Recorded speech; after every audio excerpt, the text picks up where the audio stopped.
జిల్లా నకరేకల్. ఖమ్మం జిల్లాకు వెళుతుండగా తొలి వెలుగు జర్నలిస్టు రఘుని అరెస్టు. కేతేపల్లి మండలం కోర్లపహాడ్ టోల్ ప్లాజా వద్ద జర్నలిస్టులను అరెస్టు చేసిన పోలీసులు. ఖమ్మం జిల్లాలోని భూదాన్ భూముల సమస్యలను కవరేజ్ కి వెళ్తున్న జర్నలిస్టులను అడ్డుకొని అరెస్టు చేసిన పోలీసులు. షాలి గౌరారం పోలీస్ స్టేషన్ కు తరలింపు.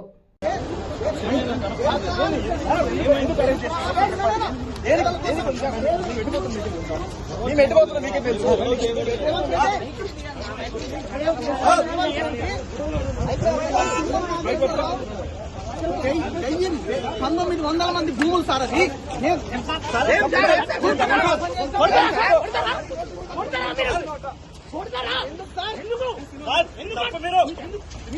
మీరంతా పేదోళ్ళే. 1000 కుటుంబాలు రోడ్డు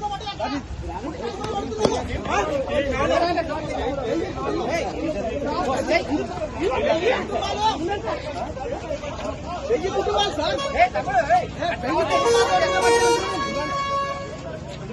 ఏమన్నా